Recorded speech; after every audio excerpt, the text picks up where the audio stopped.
Looking at season 2 of Leverage Redemption, and it's going to be a volatile season, I think. It certainly is.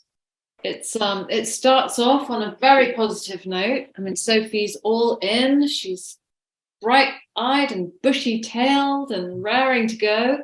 And then some tall, dark, and handsome person from her past, becomes a bit of a fly in the ointment. Obviously, I don't mean to just talk about myself, but I think Sophie would approve because she I likes think Sophie would, yes. herself. But yeah, so her season arc is that she has to confront these people from her past, from her youth, from her early days in crime, and they feel that she has a debt to pay, and it becomes a little bouncy. But it's hard. It's a hard one because it starts off the season and it top and tails the season. The last two shows, which will go out on Freevee in January, are absolutely explosive. It's really early days to be selling those two shows, but I'm so excited about the whole arc of the season that I have to rave about them. And I'm raving about the episodes I've seen, because I think everybody in the cast is going through some kind of upheaval during this season, and it's such a human type story. I think audiences are going to get really excited about what's to come. Yeah, I mean, it's always challenging. Last in the setup, you had to introduce two new characters last year, and then they have to establish relationships with everyone. And last year, obviously, we were so thrilled to be doing the show, but we were kind of slightly like deer in headlights, as you would be, thinking, are we going to be a success? And so to know that we are, and here we are with all the confidence.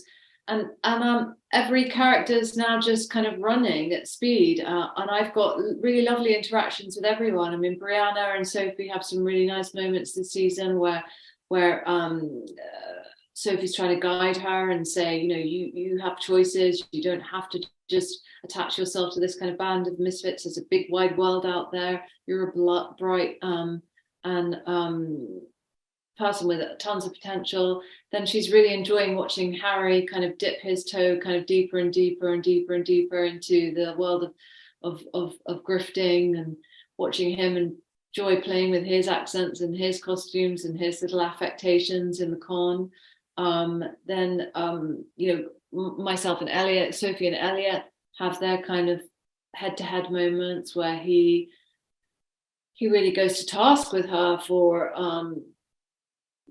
kind of not being transparent about who these people from her past really are, and how challenging it is having them have access to the leverage team. It's really exciting.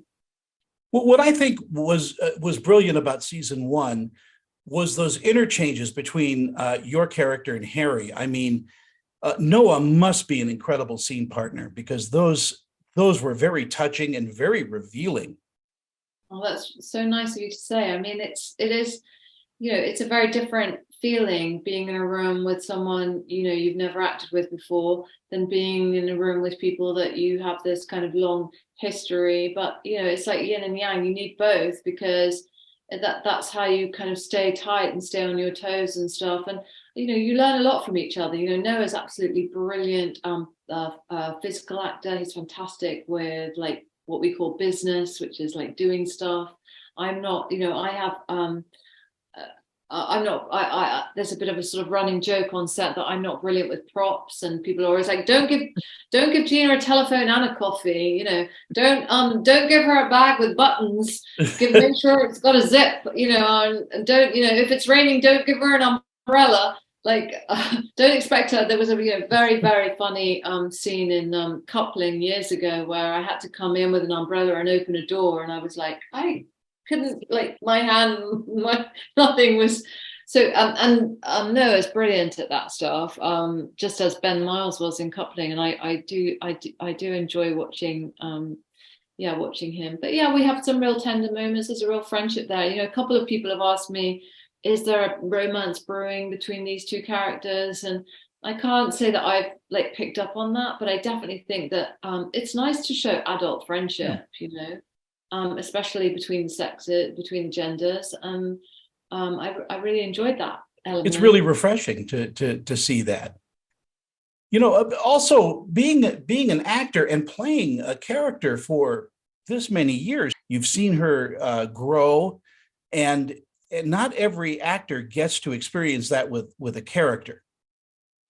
No, not at all. I mean, you do some characters, you read that pilot script and you just know that the coat fits, the shoes fit. And, sometimes I think I don't know Sophie any better now than I did on that pilot script because she just felt right. Her skin felt, Mm. um, you know, felt right. But it it is definitely a joy to watch the other characters mature. Like Mm. it's a joy to watch Parker mature, like from my perspective. So I guess it's a similar thing. Like you just don't, it's like life. You don't really notice yourself growing up. You're always going to feel like that. Kind of. And Beth as a director must be a joy to work with. Yeah, I mean it's been you know incredible because I've known her for so long as such a visual artist, and I know that she's a brilliant photographer, and to see her, like take command in such a challenging. I mean, the thing about Leverage is, Tony, it's challenging show. We do it in 8 days with all the Yeah. stunts and the out on location and moving around a lot. And we only do a few scenes in each episode in our headquarters. We're all playing all these different characters. We're in New Orleans. Beth had a lot of issues with like weather and climate on her episodes that she was directing this year, and she just like took it in her stride. She's she's quite audacious in terms of what shots she wants. Like we've got a couple of new guest directors who were both fantastic this season, but they're not going to walk into Leverage and go, I want a crane shot from up there, whereas Beth, because we have a certain gravitas after this many years on the show, she can, and I think that's great that she's able to start her directing career being audacious. Like every director should have that chance. Will you guys be stealing a season 3? I mean, it's stolen. I'm sure. I think by the time this starts going out, people are going to be. It's a really exciting season. We're really in our stride, and I think. The world is just a bit of a headache right now, isn't it? And I think our show is a real tonic for people. And Yeah, as long as people because want it, people forget their troubles for an hour and enjoy, a good caper. yeah, exactly. And we're here for it. As long as they want it, we'll give it. We'll deliver. I do want to say that Leverage Redemption is a global treasure. I mean, it does touch people all over the world. It's so fun, and we feel such a responsibility, but I don't mean that in a kind of grandiose way. We feel it in like the small details. Like I play a goofball character in one of the episodes this season in the work study job, and I wanted to make an amalgamation. I was like, okay, I've got a con character. I want to do something for the fans. I'm going to take aspects of different con characters I've played, and I'm going to kind of build a con character around this and let them source it, let them find the references.